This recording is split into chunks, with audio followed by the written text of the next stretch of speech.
everyone, Jaymes Mansfield here bringing you yet another video. Now I promised you folks I would do more puppet content, and I feel like I have. I brought you the Jaymes Mansfield Puppet Show, and now I'm bringing you Jaymes Mansfield's Puppet Corner. Not the working title, but still, we're making puppets today. That's what's happening, okay? Now, I told you folks that I had a very special plan with puppets and a very special celebrity tribute I wanted to make. Yes, today I'm going to make a tribute puppet to Christina La Veneno. Yes, from the HBO series Veneno, based on the real person, La Veneno. So, I have already pre-molded and pre-paper mache'd everything. If you want to know how I do that, I'll link my original puppet video down below, which is very informative and goes into everything that I do as far as puppets go, all right? So, this is our mold so far. She's a very cartoony, fun face, a blank canvas, you could say. There's her mouth. You can see her big old lips and everything. I'm excited for this. We're gonna paint her and we're going to make a puppet today on camera. All right, let's get started. All right, let's get started. First things first, I'm gonna pour out my white paint and just get that going. So, I am super excited to start doing puppet content because this is one of my most favorite things in the world to do, you guys. You have no idea. Whenever I have free time, which is never, I like to make puppets. This is something I used to do all the time when I was working as a pizza place. I'd come home and I would just paper mache puppets and just do nothing with them. And that's the honest truth. Like, I would make all these puppets. They just sit in my closet, gathering dust because I was too afraid to perform them. And I loved them too much to want to sell them. So they just kind of, sat there collecting dust until I eventually broke them by accident. Not on purpose. I'm just clumsy and things fall on top of stuff. But that was my life for a long time. But it's very therapeutic being able to make these and just sitting down and painting something. Oh, it's so relaxing. Oh my God, it's like Bob Ross right now. Boob Ross. What we're gonna do is we're gonna fill in this, white area. Make some happy snow. That's what we're gonna do today. I was never a Bob Ross girl, I will say that. That was a little before my time, and that was the time PBS went off. It's like, oh, okay, Arthur's over. I'm good. We're not continuing this show. Fun. Now, I watched this HBO show, La Veneno, and I have to say, it was thrilling. I had seen the trailer for it, and it piqued my interest because it's like, I had no idea they'd ever make a show like that, It's just like, when it comes to LGBT content, it tends to be a certain story they tell over and over and over again. It's usually like a coming out story or something, and it's, kind of a tried and true trope. Tired and true trope, honestly. I'm tired of seeing coming out stories. Can we get something else, please? Or, your queer as folky kind of stuff where we're just, sleeping around all the time.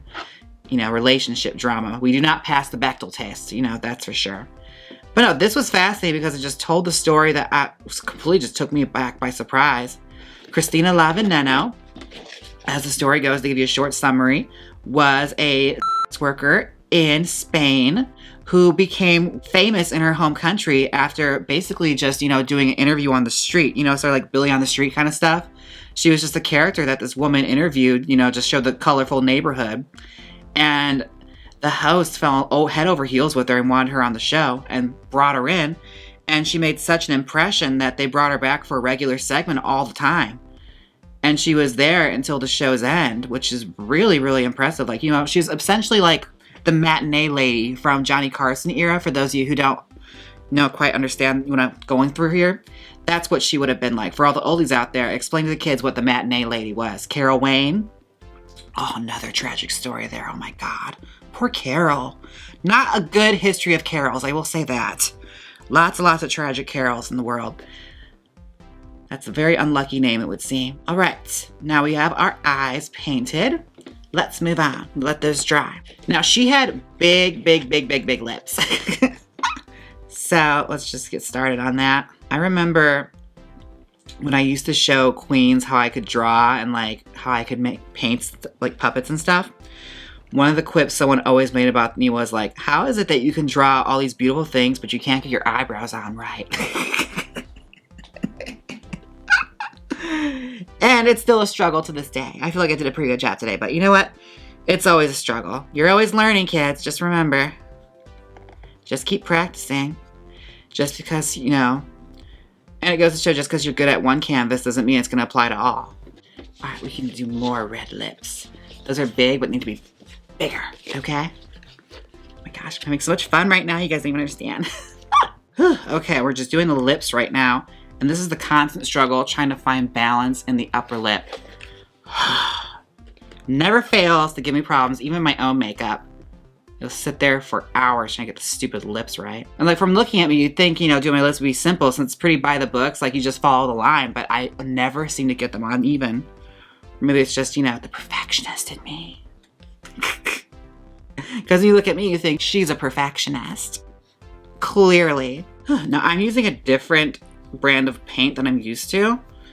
This one's top notch. The other one is, what is it called? It's not folk art. Oh, it's not apple barrel. I use a different brand of paint. It's called Mod Paint. I got it at Meijer. And I'm not too thrilled about this, you know, final layer of it because it kind of came off a little glossier than I was hoping for. So, you know, she's gonna look very, very sweaty, which is fine. I'll make it work. I'm sure there's a way I can mattify it later, but it's a little too glossy for me. I feel like she's picking up a lot of light. And if you're making puppets, you generally want like matte paints for the skin. You don't want it to pick up too much light, so otherwise when the lights on the stage hit it, it's too many highlights happening. So I'll probably hit it with some talcum powder or some hairspray or something just to kill the shine. Okay, let those lips dry and let's do our other lip. Now, this one's super easy. Let's do a little line. All right, we're essentially like done with our first batch of paints. We're gonna have to wait for the rest of this paint to dry before we can move on and do the fun paints like filling in like eyeliner and eyebrows and stuff. So let's let this dry and I'll be right back. Whew, I am back. Okay, now everything is dried on the face. Now I did paint some black in here for the mouth because it's boring and repetitive, okay? It's not interesting to watch. That's just what I did. I filled in that negative space with black to represent where the mouth is gonna be. Now I'm gonna take some black paint and I give her some eye makeup, yes. Her makeup was actually pretty simple looking at it. She normally did like, you know, a crease or a smoky eye and never really varied between anything else. So we're probably gonna do either a smoky or a crease. Not quite sure yet.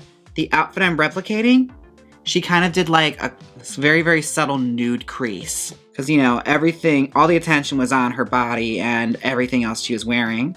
That the makeup was kind of secondary. In case you don't know, it's gonna be, you know, the outfit Veneno was in when she was first interviewed. The iconic red dress with like, you know, the pasties. So cool.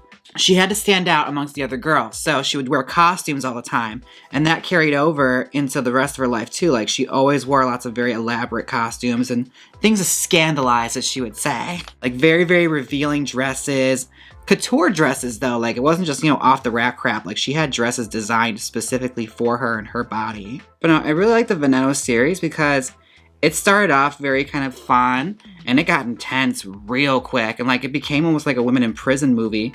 And certain episodes, like, oh my goodness, like the intensity, it got scary. And it's a shame that like none of the girls were nominated for any kind of awards here in the States. Like, I don't know what, you know, kind of gymnastics they had to jump through to avoid that. But like, there were so many great performances that just went overlooked. Now with puppets especially, one thing you have to just get used to is it may not always be as even as you want it to be. It just has to get as even as you can handle. If that makes any sense. Like, as even as you can put up with. And I was debating doing this out of drag. I feel like doing it in drag is a bit more of an uncomfortable situation. And I don't know if you guys really care or not. Let me know down below if I should just do these out of drag. Like, do you mind that I'm in drag doing it? Because honestly, I don't think it makes much big of a difference. There are eyes, and she doesn't look cockeyed or anything or cross-eyed, so we're good. That is really what you want. You know, make sure it doesn't look cross-eyed. Let's try and do a crease. A nude crease. Yes! Look at that. We got a crease now. Love it. Let's just blend that into the side a little bit. Okay, let's do our brows. Now, if I remember correctly, I think her brows were like thin. I have a reference photo. Yeah, she had thin, angular brows.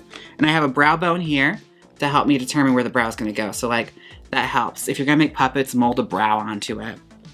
It'll save you so much time. And she's very 90s with her makeup. Like, it's very much like supermodel sperm cell eyebrows. That old school, like, fitness model, you know, Playboy bunny kind of eyebrow.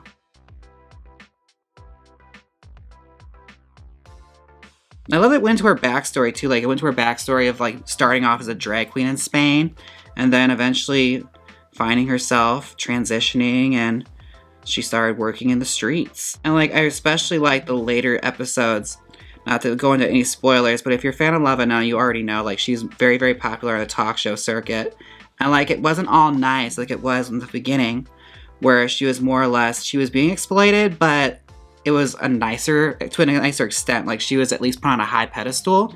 Later on in her career, they definitely took advantage of her and had her on talk shows just to act a fool or embarrass herself or be embarrassed. Like that was the only reason they would invite her in. And it was very much like, let's laugh at the old lady who still thinks she's sexy, that kind of vibe. And it's not cute. And I'm glad they like pointed that out and like brought attention to that. Like that was the treatment. And that was so normal back then. Like people didn't bat an eye about it. And it's so gross. I'm glad they called attention to it. And now that would not fly today, thank goodness. All right, we have our makeup done for now. We're gonna do more to the face later, but I have to start this outfit. So I'll be right back. I'm gonna move some stuff around, okay? BRB. Woo! I am back. Now I am just cutting out the arms right now. We're gonna do the body. Body, yada, yada, yada, yada. Yes, we're doing the body. Cutting out some arms. And I made a stencil beforehand of a hand and a little arm. We're gonna extend it to however long we want the arms to be. Moving our sewing machine. Jesus Christ. Big Bertha, stay still. Okay. Speaking of sewing, I'm actually going to be taking a sewing class again. I don't know if it's going to happen yet, but we'll see. But I would like to refresh and revamp my sewing skills. Get the idea of what I'm doing is correct, because I haven't had a sewing class since college. Even then, I'm not sure I picked up the proper way of how you're supposed to do it, because I was kind of a defiant child, even though I was being defiant in school I was paying for, which I never recommend. Don't do that, kids. If you're in college, actually pay attention. Figure out what you want to do with your life. Otherwise, you'll be on YouTube and drag, selling puppets for people. Okay. Yeah. Can you guys hear me?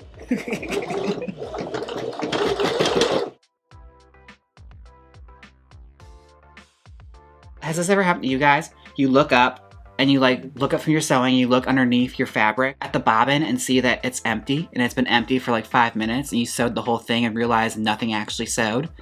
That happens to me all the time. It's anxiety inducing. It's one of the worst parts of sewing. Okay, I sewed one arm for you people. I'm sewing the other one off camera, so I'll be right back. This is taking so long, the sun's actually set. There's no longer that solar glare on my background anymore. And I took the liberties of stuffing them off camera because I've already done that for you in a previous video, so just check that out if you want to see how I stuff the hands. It's honestly just putting stuffing inside of it. It's not that hard. It's time to do our body, and the body's really, really simple. It's just 2 squares measured about the size of my arm, like my forearm. Give me a little more space to move around with. All right, I'm gonna do that. Throw our excess away. All right, and now I'm gonna cut the neck off so I can sew it separately. I don't know why I do this. I just do it because it makes me feel better.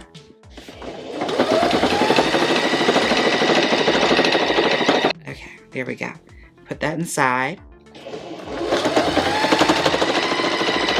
Gorge, and we have our little body. He's gotta attach our arms. But Veneno also had big, luscious boobies, so we have to make some boobies right now. And this is one of the little signature touches on the puppets I've made, where they usually have big breasts. Misty, I did the augmentation on her. Make them bestie. Okay, this is easy. You just put a straight stitch in it, and we attach it with a basting stitch by hand. Okay, and when you trim your stuff, you take a little polyfill, and you stuff it till it's bursting. Whew, okay, now it's time to attach the arms and breasts. I'll show you how to do this real quick. It's just a whip stitch, honestly. It's really not hard. Everything about making puppets is actually really, really simple. It's just a lot of little steps that you have to go through. Whip stitch, really easy. Or the Henson stitch, as they call it. It's just a whip stitch. That's all it is. And this is honestly it in order to attach stuff. It's just a simple base stitch, and you adjust the tightness on your own end. I'm gonna do that, and then when I get to the arms are just gonna be pinned to the side like that. But the breasts are gonna determine where everything is, because that's gonna create our shape. So, just be mindful of that. Now I'm going to attach the boobies and the arms, and I'll be right back. You get what I'm doing. It's just a whip stitch. Like I told you, it's easy. It's easy, all right? Okay, we are back. Look at she naked. This is the puppet so far. I did all the hard stuff off camera, like I sewed on the arms and the body, and I even attached the head to the body as well. I've done all this before on camera for you folks. I'm not burning my fingers on camera for y'all, okay? I've already done it once. We're not doing it twice. So click that video down below to see the thorough puppet making process. This is just for funsies. So I'm gonna rest her to the side and bring out our fabric. Now I don't have red fabric on hand, so I took a curtain that I found. It is a light canceling curtain that's in red, but it's pretty close to the red that she actually had. It's got a nice shimmer to it as well. So we are going to use this for our dress. Now I showed you how to do this. We're gonna do my basic puppet dress where I leave a sleeve open on the side so I can put my arm through, which actually works for this kind of puppet because her dress is a two-piece. It's like a little, how would you call that? It's like a breast shield, like a bra shield. And it's like a dress that has slits on the sides. You know, my arm is gonna go right here, and then we're gonna do it cut across. I did the same dress for the last one. We're just doing the bottom version of that.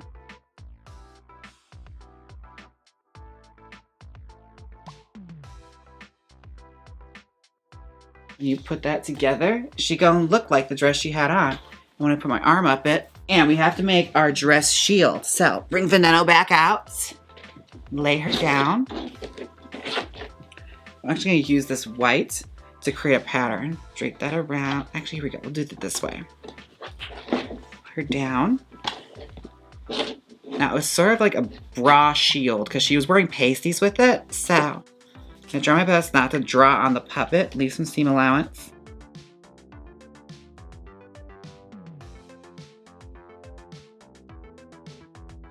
Now I found this story to be so fascinating because like it went to so many different things I had never really known about. Like I had heard of La Veneno from like doing Drake Herstory here and there, like people had mentioned her, but I didn't know a whole lot about who she was. And I really wish I had like dove deeper into who she was because her story is really fascinating and really innovative. Cut that out. Leave a little more allowance. I don't know if I'm gonna seam this yet. I might just leave it rough edge because it's a puppet, who cares? All right, I'm gonna cut this out and I'll be right back and sew them all up.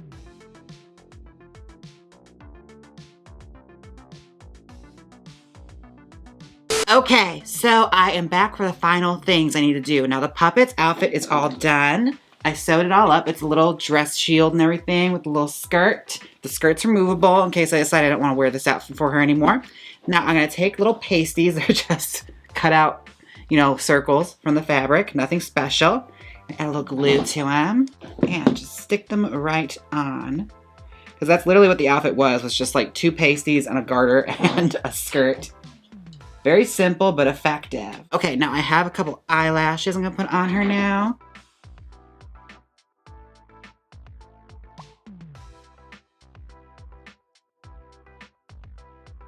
Really? Cute. Okay, now let's start putting our jewels on her because Veneno was known for wearing lots of jewels on her face. So we'll do one on the chin because that's what she had on in the interview.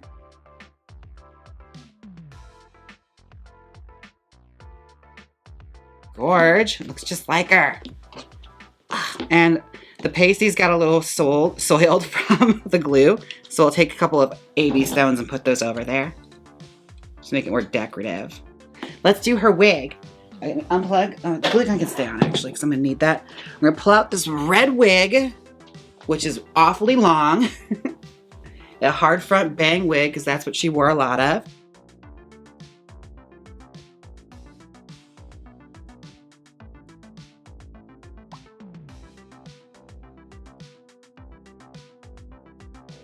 Okay, so this is the Veneno puppet so far. I just gotta cut her hair because it's a little too long, but she's got the bangs. Like the hair is absolutely how she had it with the girl with like the Betty Page bang, and all the jewels are there. I think she's gonna be pretty. It looks just like how she was dressed when she did that interview. So let me just trim the rest of her hair and I'll be back. All right, I am back. This is the finished result. She looks fabulous. Girl, it looks like a cartoon version of Veneno. I am living. Oh my goodness. I can't even say anything she would actually say on a talk show because it's really filthy.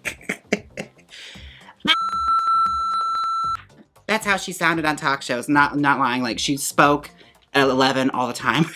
Fabulous, fabulous. I love her. I think she looks so cute. And she does capture that essence of like, you know, that fun, cartoony, over the top, you know, kind of puppet character.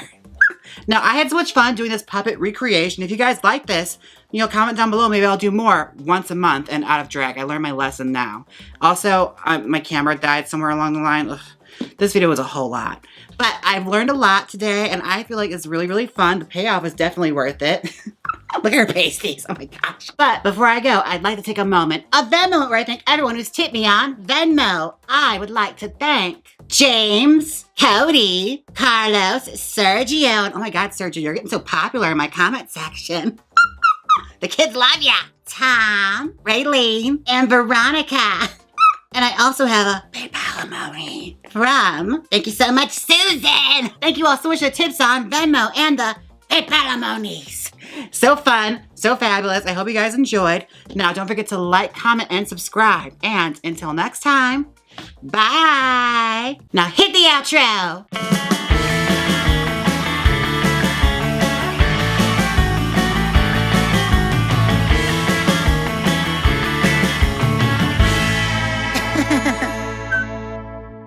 Click here and watch you recreate Ariana Grande's 30 for 35 hair.